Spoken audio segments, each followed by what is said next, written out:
Assalamualaikum dan salam satu Malaysia. Terima kasih saudara kerana terus setia bersiaran bersama TV1 khas UMNO 2014 pada malam ini kembali bersama saya dan juga Syed Munawar. Jadi Syed, bagaimana bila melihat intipati ucapan dasar oleh Yang Amat Berhormat Presiden Parti UMNO? Banyak yang boleh kita ulas, Suhaimi. Kalau Suhaimi mengikuti daripada awal sampai akhir, beberapa inti trust yang cuba dibawakan itu mungkin kita akan cuba angkat dalam 1 jam yang ada ni. Adakah kita akan berlaku adil untuk mengulas ucapan dasar dalam tempoh sejam? Kita cuba buat yang terbaik. Ya, Syed. Apapun apa yang dinanti telah pun kita perolehi jawapannya dan perjalanan untuk persidangan Agong UMNO kali ke-68 terus berlangsung. Dan pada malam ini, gambar pilihan yang saya petik daripada berita harian online, Presiden UMNO Datuk Seri Najib Razak hadir pada majlis makan malam sempena Perhimpunan Agong UMNO 2014 di Dewan Tun Razak Pusat Dagangan Dunia Putra. Ini dimuat naik pada pukul 9.18 tadi, lebih kurang 40 minit yang lalu.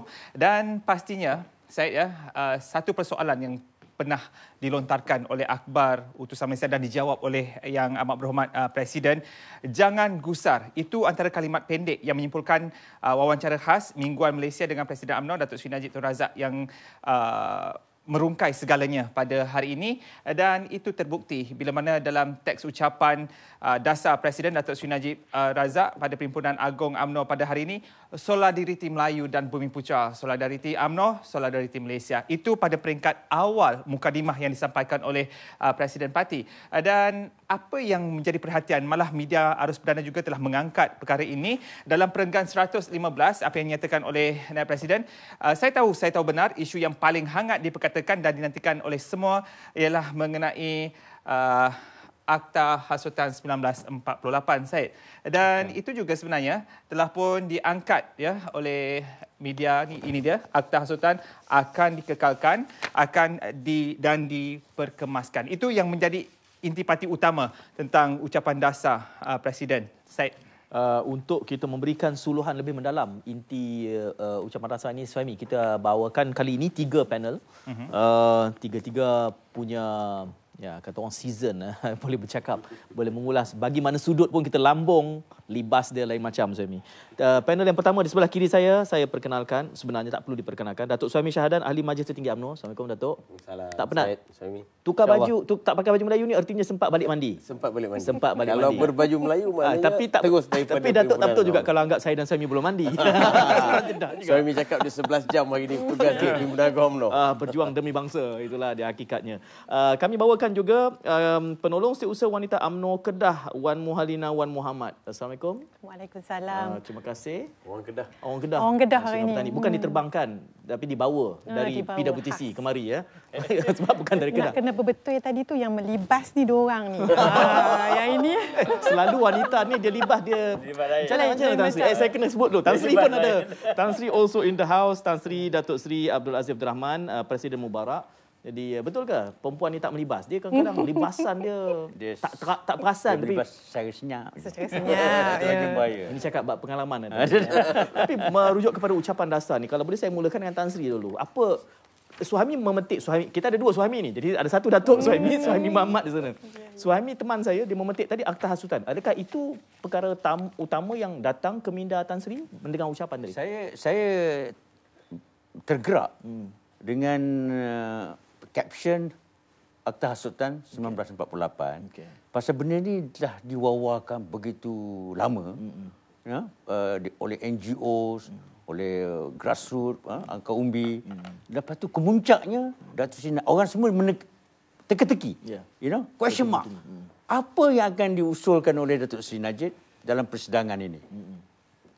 Muktamadnya akan teruskan Akta Hasutan. So itu merupakan satu expectation, tetapi merangkak-rangkak kita meneka apa dia yang itu menjadi main tema. Maknanya tidak dimansuhkan lah. Tidak dimansuhkan, akan diteruskan. Bagaimana Datuk melihat kenapa timbulnya teka-teki ini dalam keadaan tekanan diberikan dari 2 parti, perlu dimansuhkan, ketidakadilan kononnya digunakan untuk tujuan politik.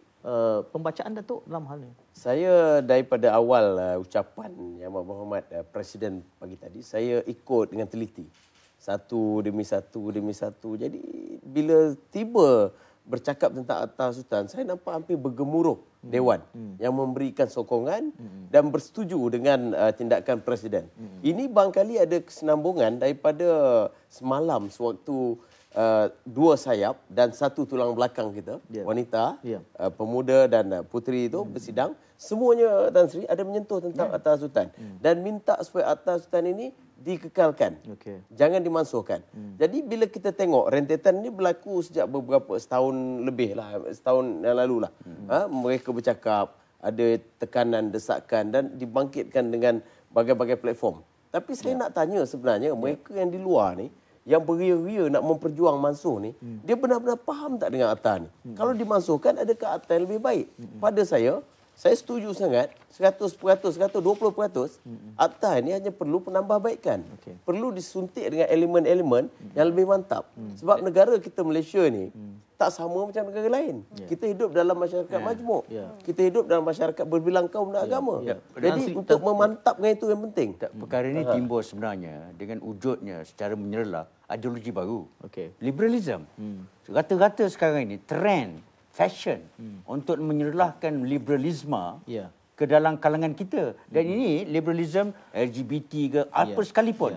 Jadi hasutan merupakan satu instrumen. Dia satu lagi, Tan Sri, sebab dia telah melalui proses. Akta Hasutan ni bila dibuat tu 1948. Kemudian proses yang pertama bila 1970. Selepas 13 Mei dan sebagainya. Jadi yang baru ni bila berlaku satu wave dalam social media dan sebagainya, komunikasi, kita nampak memang Akta Hasutan ini perlu digunakan untuk mengekang. Lagi perlu. Kerana kerana digunakan sama? Kerana semestinya lah kebelakangan ni kita tengok banyak orang yang berani bercakap mempersoalkan tentang apa yang berada dalam perlembagaan, institusi raja, agama Islam dan sebagainya. Jadi waktu inilah sebenarnya Akta Hasutan ni perlu dikekalkan, diperbaiki, penambahbaikan dan dikekalkan, memandangkan keadaan senario sekarang. Jadi pergerakan wanita memang daripada mula lagi lah, untuk pengetahuan, daripada mula lagi, daripada ucapan Datuk Seri Shahrizad lagi mengatakan yang kita telah pun kumpul tanda tangan petition. Semalam kawan, saya wakil daripada Majlis Tertinggi Pergerakan Wanita. Datuk, saya tengok komitmen yang diberikan oleh Pergerakan Wanita, minta supaya Akta Hasutan ini dikekalkan. Mereka sampai nak collect 1 juta tanda tangan. Dan belum pun disuruh, telah ada yang nak tanda tangan. Yang ini saya puji Datuk Seri Shahrizad.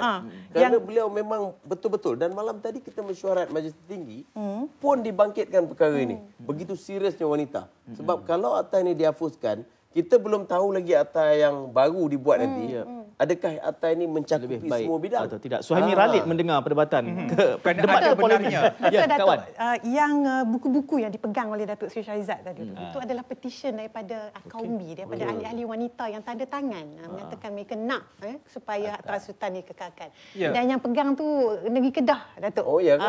Kami telah dalam masa 3 hari dalam masa 3 hari kawan dengan Datuk Suhaimi bercakap, tapi buktinya saya kongsikan di sini. Betul. Wanita UMNO saya bawa akan gerakkan satu kempen untuk dapatkan 1 juta tanda tangan, tapi alhamdulillah segalanya telah pun diumumkan hari ini. Saya ada bukti.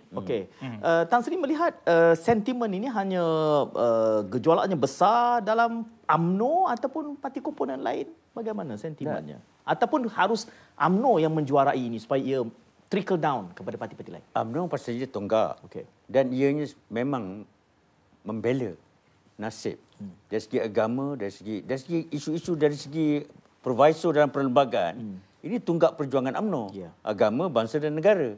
Jadi ini semua termaktub raja-raja, institusi raja, bahasa kebangsaan, bumi putera, keistimewaan dan sebagainya. Jadi kalau sekiranya tidak ada Akta Hasutan, sungguh pun British yang memulakannya, tetapi relevannya sekarang ini lebih pasal dari segi politik race masih wujud. Jadi kita sekarang ni begitu apologetik. Bila orang sebut aja, tegur saja isu-isu dalam perlembagaan dan sebagainya, kita takut nak menjawab. UMNO sendiri pada satu ketika muted, sepi, bimbang kerana takut rakan-rakan dalam Barisan Nasional. Sebab itu pada satu ketika di hijack oleh NGO-NGO. Gembar-gembor ni timbul sehingga kan sebab itu beramai orang mendesak supaya dia dikekalkan. Pasal bimbang sangat. Pasal Datuk Seri Najib promise dia memberikan persetujuan satu ketika akan meninjau kembali adakah perlu akta ini diubah suai dan sebagainya. Ya. Dan bila tengok senarai insiden-insiden yang mencemaskan bagaimana mereka ini melemparkan berbagai tomahan, menguji kesabaran kita pun. Ya. Ini perkara yang amat sensitif dan saya nampak ianya satu cetusan besar untuk meneruskan sustainability memang, politik negara. Yang Tan Sri beritahu tu, memang UMNO perlu mendominasi dalam perkara ini dan mengetuai. Dan kita tanpa teragak-agak lagi. Kerana sebagai parti yang dominan dan juga menjadi tulang belakang dalam negara kita hari ini, saya nampak memang kita kena jelas bahawa kita kena, walaupun tadi akta ini dibuat oleh British, tapi acuannya akhirnya kita yang membentukkannya. Jadi modifikasi, penambahbaikan sebagainya itu kena dibuat. Kak Wan menyebut tadi mutakhir ini, ia merupakan satu fenomena yang baru-baru ini saja timbul. Apa agaknya yang membawa kepada fenomena? Faktor apa? Itulah kita bercakap pasal liberalisme ni. Itu adalah satu penyebabnya. Bagi pendapat Kak Wan lah, Akta Hasutan ni perlu ada kerana dia macam pencegahan. Kita perlu sesuatu akta yang mencegah sebelum perkara itu berlaku. Dan bila pencegahan ni, bila orang kata prevention is better than cure lah. Kita perlu ada akta-akta yang macam ni supaya orang takutlah. Faktor-faktor, unsur-unsur takut supaya seseorang tu tidak melakukan sesuatu yang menggugat kedudukan dan perpaduan dalam negara. Tapi kalau kita tak ada yang itu dan bila dah terjadi sesuatu, barulah kita nak take action, jadi perkara tu mungkin sudah terlambat. Tapi ni Kak Wan, akta tu penting. Sekarang ni dah ramai lagi baling batu sembunyi tangan. Mereka cetuskan, mereka hasut, mereka apa, tapi mereka menyorok di belakang media-media sosial, menyorok di belakang diviralkan segala benda ni. Jadi ini yang penting ni. Kita dah lah ISA pun kita masuk kan. Jadi ini penting untuk orang muda, penting untuk negara, untuk agama kita. Saya cuba melihat dinamika di belakang isu kemelut peri pentingnya asas. Adakah hanya UMNO saja yang championing penegasan Akta Hasutan ni? Bagaimana parti kumpulan lain? Saya recontextualize soalan saya, Tan Sri. Saya tengok memang UMNO saja. Okey. Yang lain tu memang nakkan liberalisme. Termasuk parti kumpulan? Ya. Yang sebab mereka sekarang ni begitu sepi. Ada pula orang luar mengatakan UMNO jangan sebut ini, sebut itu. Boleh memberitahu pada UMNO jangan sebut perkara-perkara sensitif. Cuba bayangkan. Komponen barisan ni yang menyebut ni. Tetapi soalnya begini. Kita sekarang ni takut untuk membincangkan benda yang hak. Itu masalah besar. Kita rasa apologetic. Bila nak sebut perkara ni, kita bimbang, takut di-accuse orang sebagai racist. Sebenarnya, apabila kita menyebut perkara-perkara ni dan mempertahankannya, bukan racist. Kita mempertahankan hak. Dan orang ni sekarang ni patut kita kaji semula, ni macam dari segi politik, macam dari segi Occidentalism dengan Orientalism lah. They and us. Orang ini yang menyebut yang kita ni racist, sebenarnya lebih racist. Mereka racist. Kita ni nak menjaga apa yang terkandung dalam perlembagaan. Social contract. Sebab isu-isu social contract ni memang penting. Tetapi, kerana kita telah pun menyepikan sejarah, semuanya ini anak-anak muda remaja sekarang dah lupa. Dan kita memang, saya tak faham. Sejarah, Mubarak ambil perkara ini amat penting. 4-5 tahun dulu, masa Tan Sri Mahyudin dalam Mesyuarat Agong merasmikan, kita akan bangkitkan sejarah mesti masuk dalam perdana, dalam kurikulum perdana. InsyaAllah dia dah masuk. Pasal apa? Pasal kita tahu kalau kita lupa sejarah, jambatan ke depan akan roboh. Dan ini nak cepat roboh. Tapi kita cepat. Masih berkait dengan Akta Hasutan ni, Suhaimi, yang saya ingin tanyakan kepada ketiga-tiga panelis adalah pada pandangan saya, sekadar Akta Hasutan itu seperkara. Engagement adalah perkara yang lain untuk kita berdialog, menyampaikan intipati. Ada yang mengatakan bahawa akta ini penting untuk mempertahankan kepentingan Melayu di dalam kerangka UMNO. Justru UMNO tidak perlu berdialog dan engagement itu akan dikurangkan. Akan ditangani oleh ketiga-tiga panelis seketika nanti. Itu soalan yang saya gantung. Tan Sri dah buka mulut nak jawab tu. Dia geram. Apa pun sebenarnya isu tentang untuk memperkukuhkan Akta Hasutan ini perlu. Kerana ia terus diperdebatkan di Parlimen baru-baru ini, ya Syed. Kerana dibangkitkan di Dewan Rakyat baru-baru ini, terdapat memang segelintir yang menuntut bahawa Sabah dan Sarawak perlu keluar daripada Malaysia. Dan perkara itu telah pun dijawab oleh Timbalan Menteri Dalam Negeri Datuk Dr. Wan Junaidi Tuanku Jaafar, berkata berdasarkan penyiasatan dan risikan yang diterima oleh pihak KDN, hanya segelintir. Tapi putik-putiknya telah pun ada. Jadi lantaran akta ini sememangnya perlu diperkukuhkan dan dipertahankan. Itu memberikan saya modal untuk mempertajam lagi soalan saya tadi. Tan Sri nak menjawab. Sebelum Tan Sri jawab, saya akan tanya semula dalam konteks yang lain. Kita rehat seketika, Suhaimi.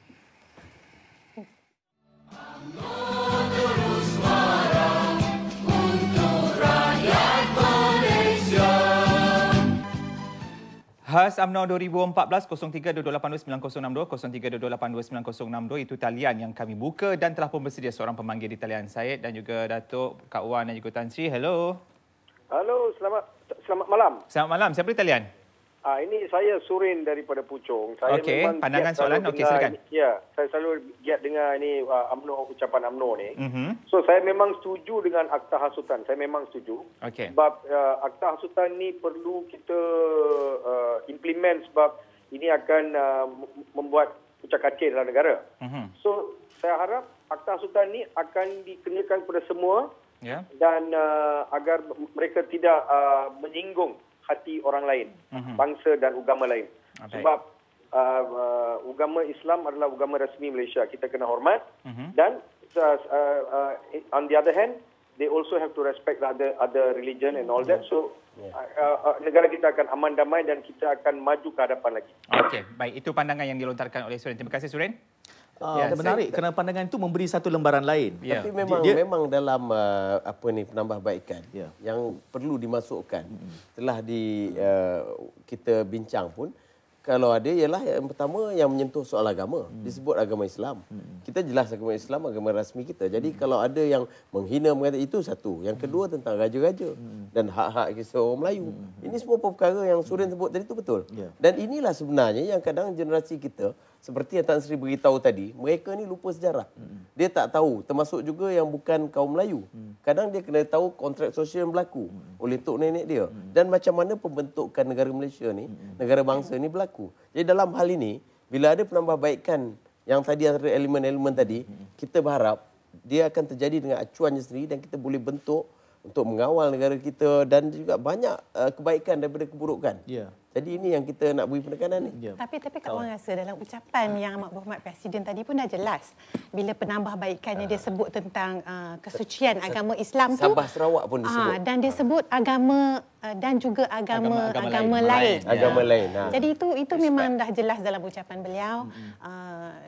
Apa-apa tindakan yang berbau hasutan dalam hal-hal agama jatuh di bawah akta hasutan. Inilah saya rasa itu memang kerana it works both way. Ianya reciprocal, bukan hanya dalam konteks mempertahankan Islam sebagai agama persekutuan, tapi dia gambar, Surin tadi memberikan satu perspektif bahawa ia juga untuk melindungi mereka yang bukan beragama Islam. Jadi kalaulah ancamannya, hasutannya juga terhadap bukan Islam, ia harus dilihat sebagai begitu. Jadi tidaklah tepat kalau pembangkang menggunakan elemen itu sebagai penafian terhadap kepentingan hak mereka. Saya nak bawa perspektif yang berbeza.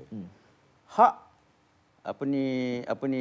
undang-undang hasutan, akta hasutan ni sebenarnya dalam konteks nation building. Proses pembentukan negara bangsa. 68 tahun UMNO. 57 tahun merdeka. It's a very young nation. Negara yang amat muda. Yang lebih-lebih kompleks ni, negara muda ni mempunyai banyak isu-isu sosial budaya, isu-isu agama dan sebagainya dan tidak kesamaan dari segi ekonomi. Jadi isu-isu semacam ini, kalau tidak adalah akta yang menjadikan framework untuk mengawasi, hancur. Tidak akan kita capai nation building process ni. Jadi itu kita nak kaitkan benarnya, wujudnya akta ini untuk nak membantu kita nak membentuk negara bangsa yang united. Tapi kita tidak boleh ambil acuan daripada negara lain nak disamakan dengan Malaysia. Kerana kita ni berbilang bangsa, pelbagai kaum, agama dan juga suku kaum ini menjadikan kita tersendiri. Jadi kesesuaian akta itu perlu dibuat penambahbaikan itu saja. Ini kita sedang menyebut perkara ini. Saya nak kaitkan dengan apa yang Suhaimi petik tadi. Dan dalam konteks sebagai sebuah negara bangsa, civil society, ini subjek yang sangat diminati oleh Tan Sri. Kerana saya sebutkan tadi soal engagement. Akta hasutan itu seperkara.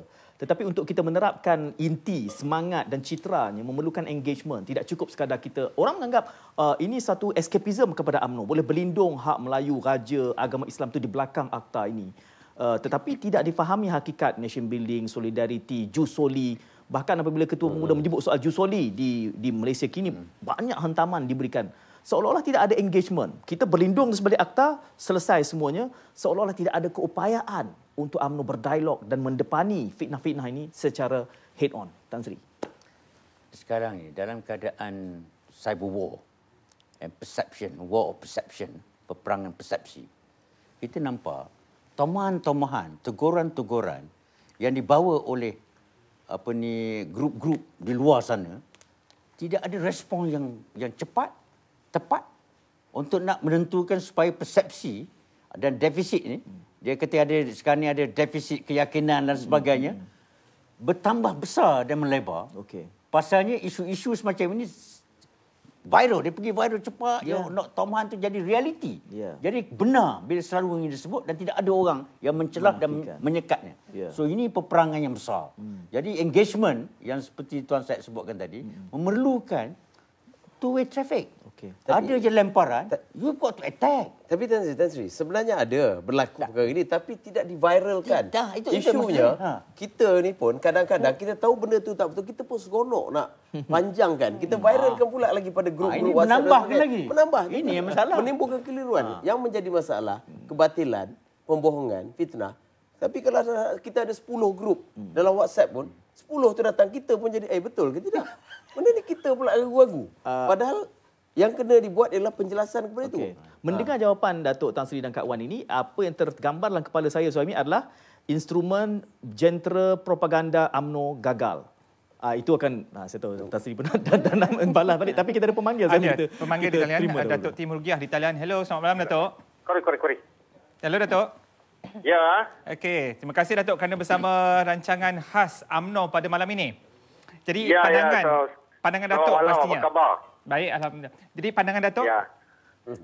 Saya amat mengalu-alukan pengumuman Yang Amat Berhormat Perdana Menteri untuk mengekalkan Akta Sultan yang dibentangkan di dalam Perhimpunan Agung UMNO pagi tadi.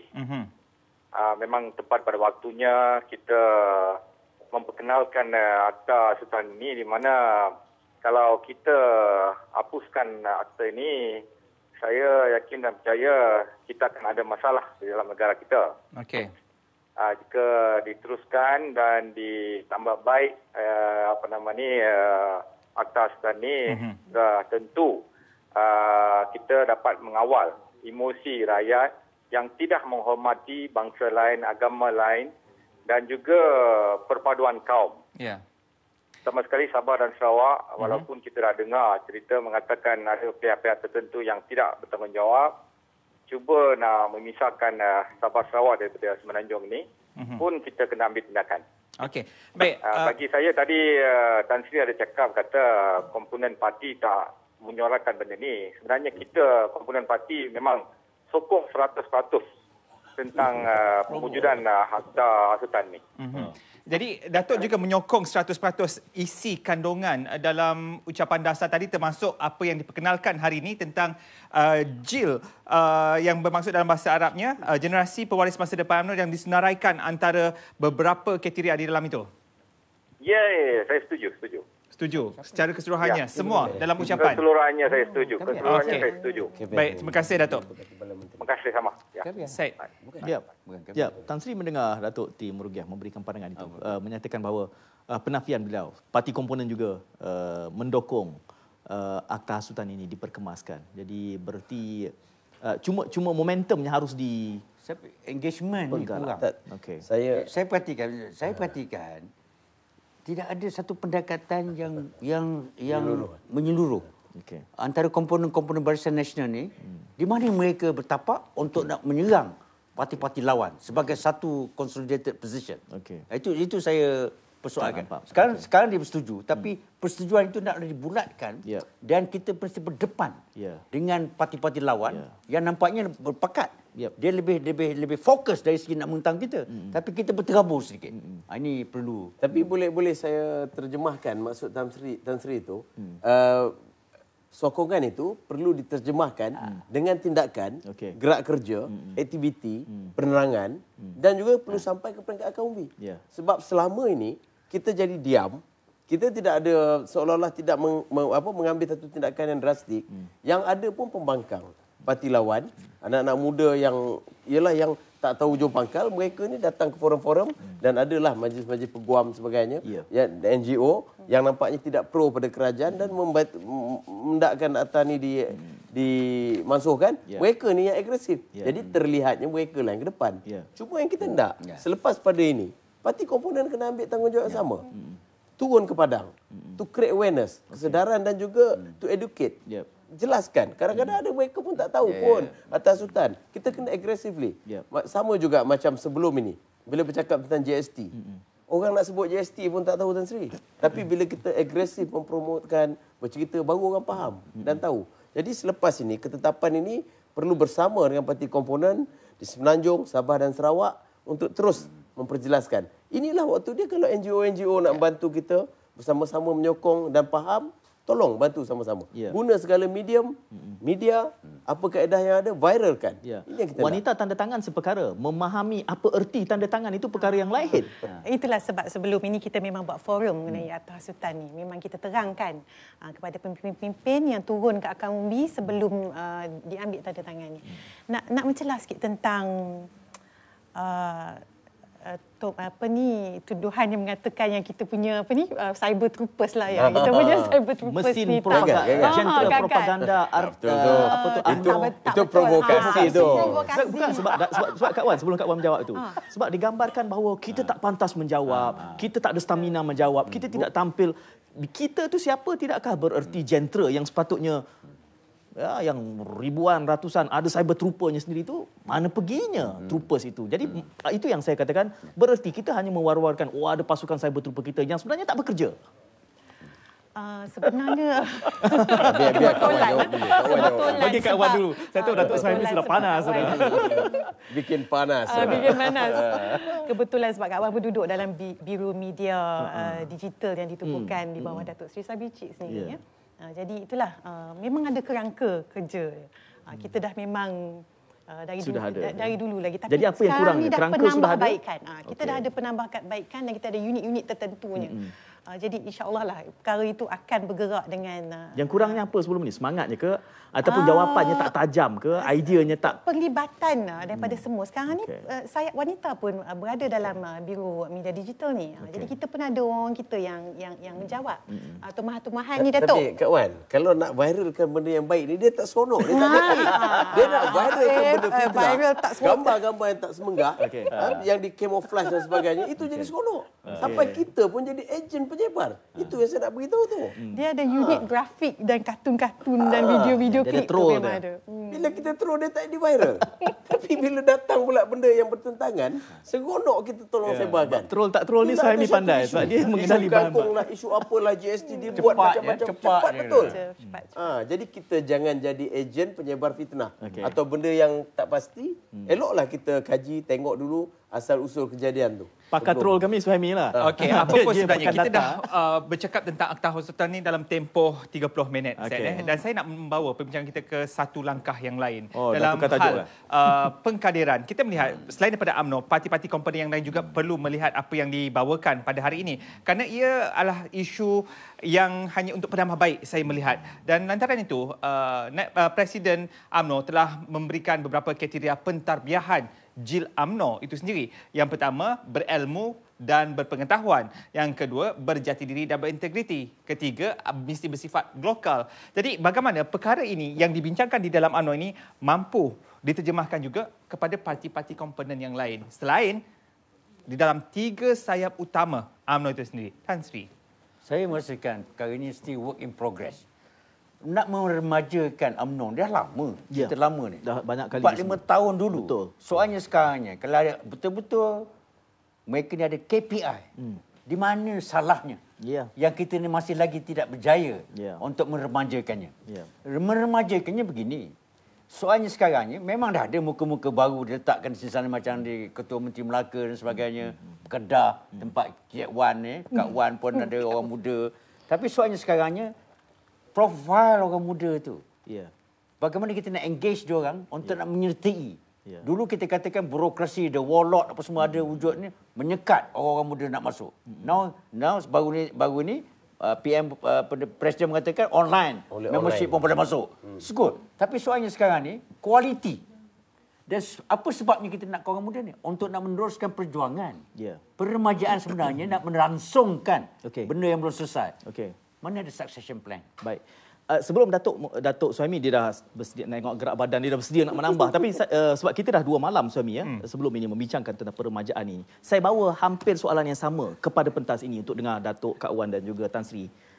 Kenapa kelihatannya macam UMNO saja satu-satunya parti politik di dunia yang memerintah lepas lebih 50 tahun ini bercakap soal peremajaan? Negara lain yang maju, bahkan di Jepun tak timbul soal nak memudakan presidennya. Dan mereka negara maju. Orang ni ada dekat studio. Ada dekat studio. Ni saya panggilan terakhir pemimpin peremajaan muda dalam UMNO perlu disegerakan. Tahun lepas pun kata segera, besok tahun depan kata segera. Ini kan panggilan terakhir katanya. Jadi bila panggilan awalnya akan bermula? Pemanggilan akhirnya. Jadi apa bosan saya ahli UMNO, nombor angka saya ada, tapi perkara yang sama. Intipati apa yang diucapkan oleh Timbalan Presiden sewaktu peresmian sayap-sayap dan tulang belakang UMNO. Jadi ini jelas. Jadi lebih baiklah kita memberikan kenyataan itu berbentuk amaran sedikit supaya dia orang sedar. Kalau kita tiap tahun 2010 peremajaan pun dah dibangkitkan, Datuk. Tapi ini lebih serius. Bila ini besok ada ucapan lebih serius juga Presiden, dikatakan.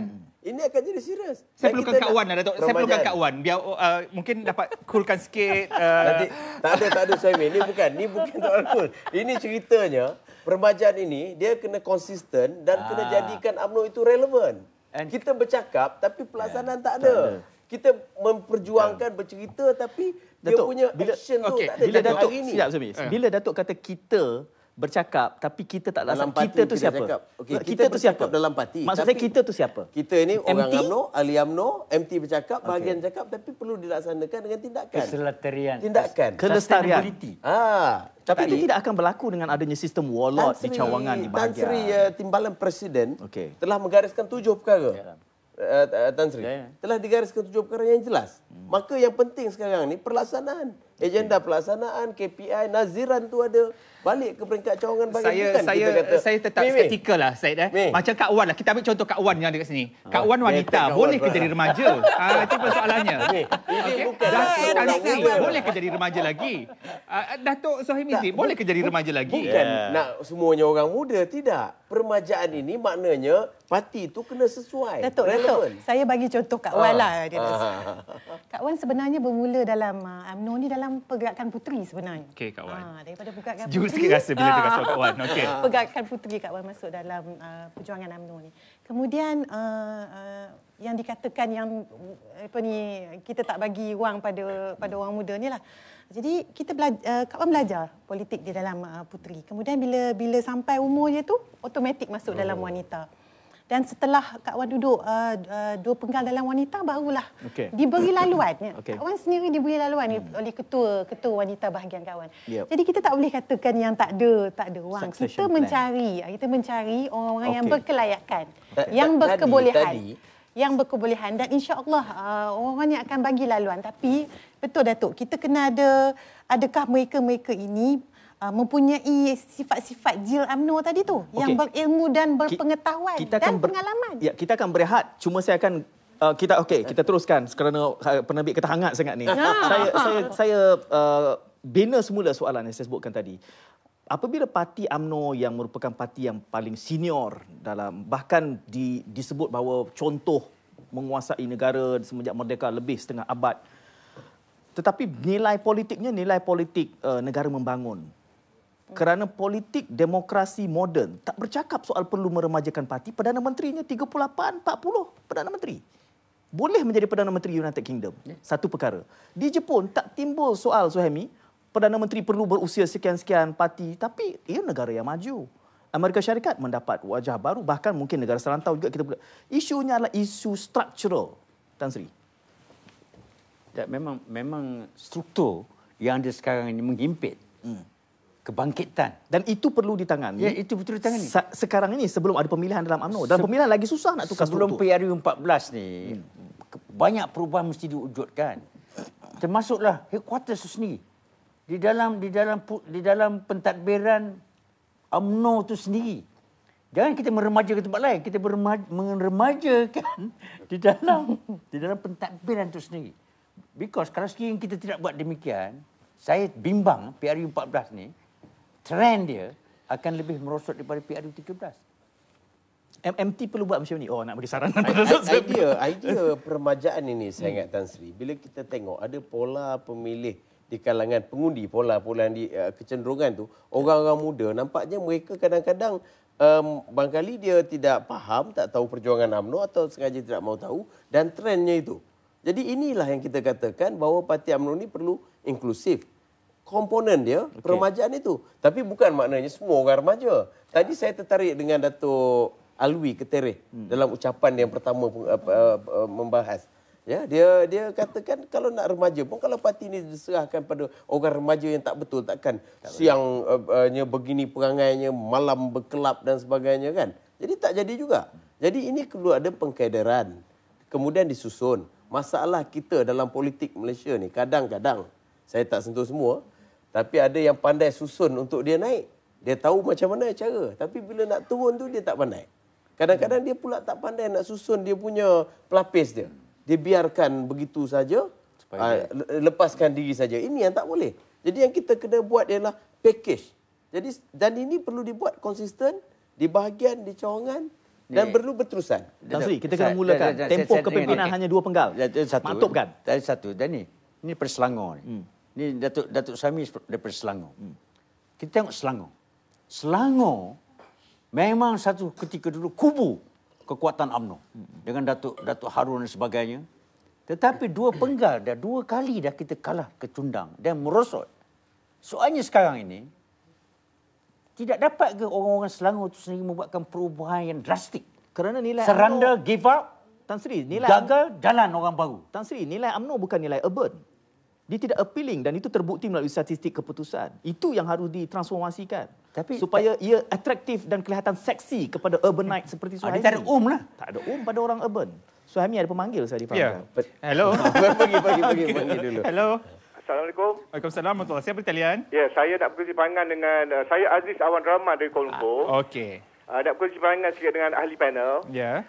Pertama sekali kita dapati bahawa soal utama sekarang ini adalah peremajaan dan juga akta hasutan. Bagi saya, persoalan meremajakan UMNO itu adalah persoalan mendesak. Tapi yang terdesak adalah mempersoalkan akta hasutan. Jadi kita dapati di sini bahawa ini pada pandangan peribadi saya, sepatutnya akta hasutan ini sekiranya ada apa kekurangan apa sebagainya, sepatutnya dibincangkan di peringkat parlimen dan pihak penggubat undang-undang dan dicadangkan oleh pihak Kementerian Keselamatan. Kerana ini panel ini adalah panel statute yang melibatkan keselamatan, keteraman awam dan juga keharmonian dan untuk ancaman kepada keamanan negara. Ia dia tidak sepatut dibentangkan, diberi satu gagasan di peringkat politik.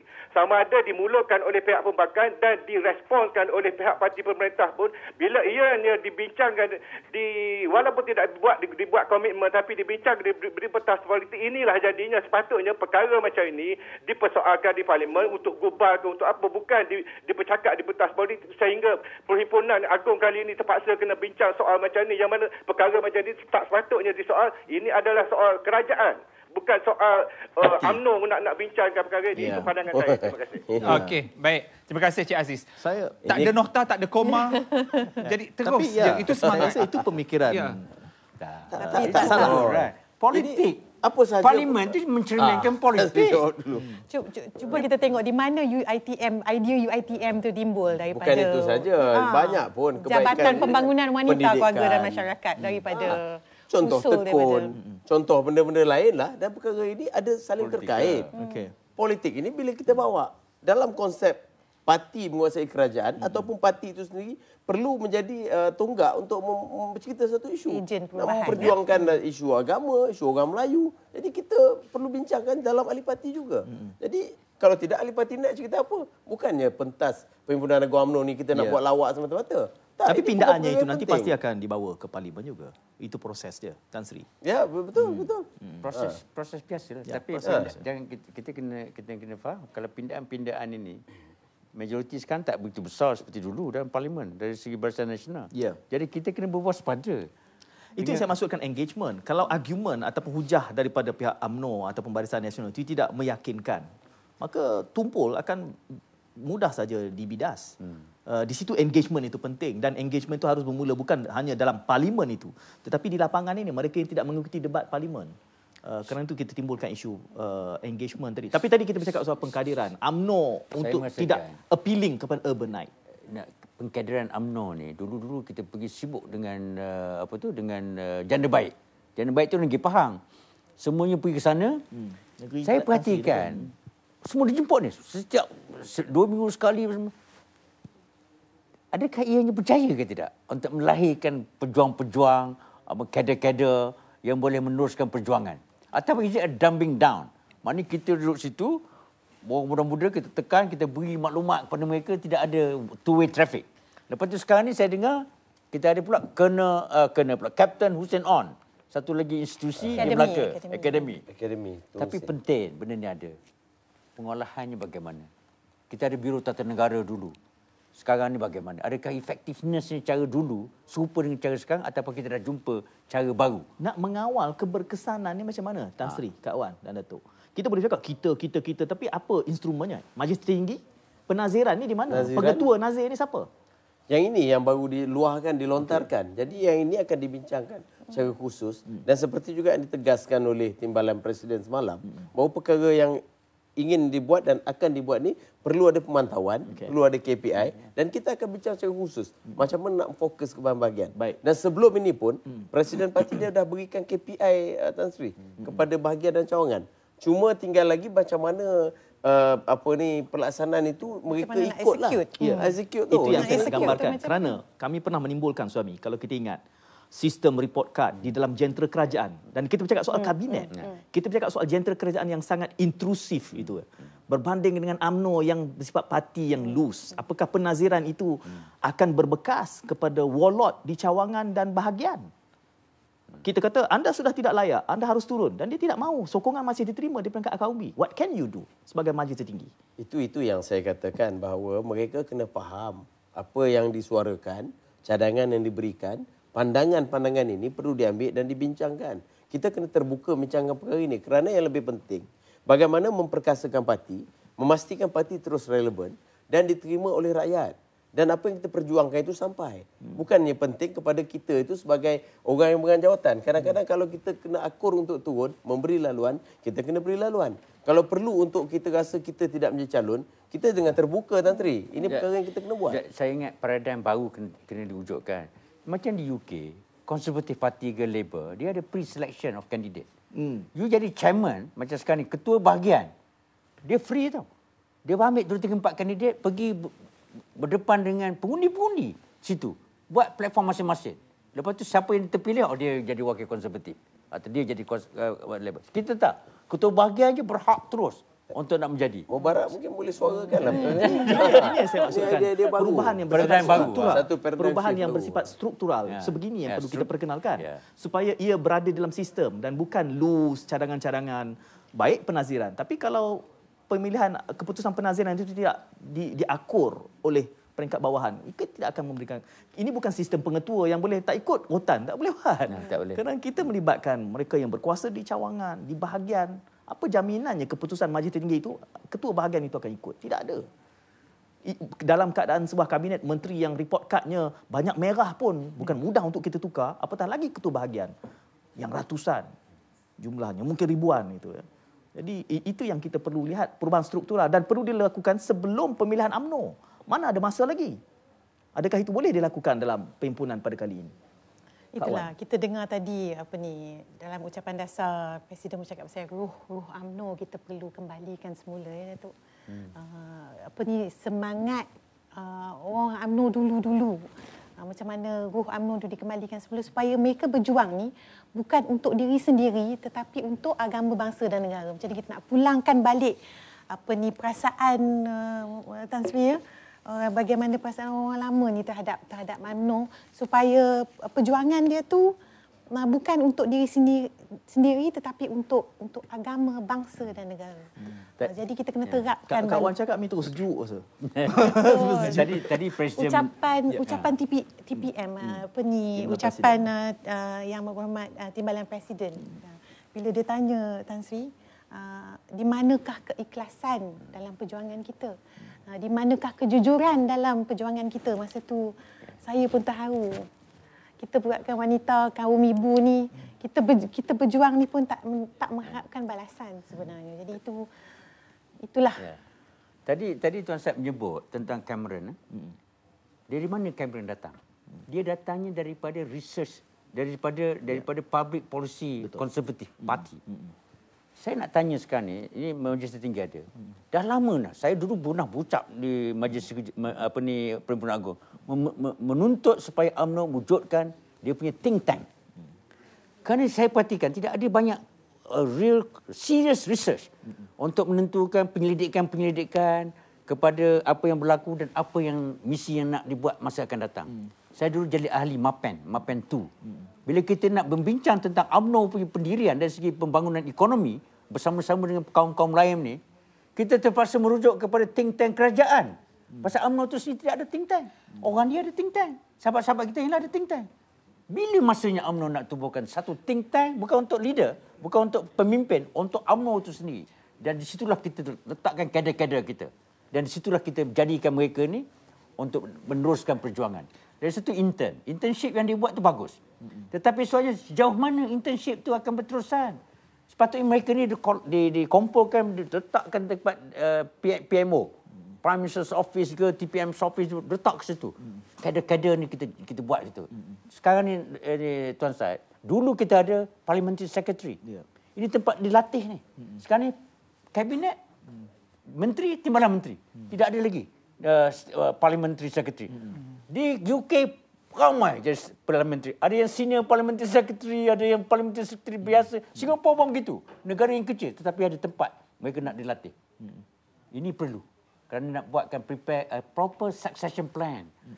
Untuk nak mendapatkan pelapisan tu. Tapi think tank tu penting. Alah, Tan Sri, think tank. Kita ada ahli akademi yang banyak di APTA. Tapi idea mereka tidak diterima. Mungkin MT sendiri tak terima itu. Semalam Profesor ahli UMNO ada apa pun lah saya. Kita bercakaplah tentang pengkaderan, kita bercakaplah tentang revolusi, kita bercakap tentang peremajaan. Apa pun sebenarnya kita boleh mendabik dada saya dengan apa yang digariskan oleh Presiden Parti tadi tentang 11 kejayaan utama yang telah pun kita gapai. Antara yang boleh saya petik dahulu semasa mencapai kemerdekaan, kadar kemiskinan isi rumah Malaysia adalah pada tahap 60%, tapi sekarang ada banyak kejayaan. Kadang-kadang kita banyak berpolemik tentang cabaran, masalah. Kita terlupa success story yang harus kita letakkan di dalam frame. Tapi kita sentiasa ingat bahawa we've been there, we've done that. Ultimately, power politik ni power, kuasa. Dan kuasa ni pengundi. The basic thing is pengundi. Bila tanah Rizab Melayu dah hilang, ni tanah ni. Bila perumahan berlega-lega seluruh tempat tanpa kawalan, kita tak nampak bagaimana kita boleh mengatur pengundi-pengundi itu tak nak menyokong kita. Orang lain buat. Tapi UMNO ini satu proses, Tan Sri. Kita pun tak boleh nak nafikan proses urbanisasi. Orang berpindah, orang baru duduk ke bandar, orang kampung pindah ke bandar, kawasan industri tumbuh.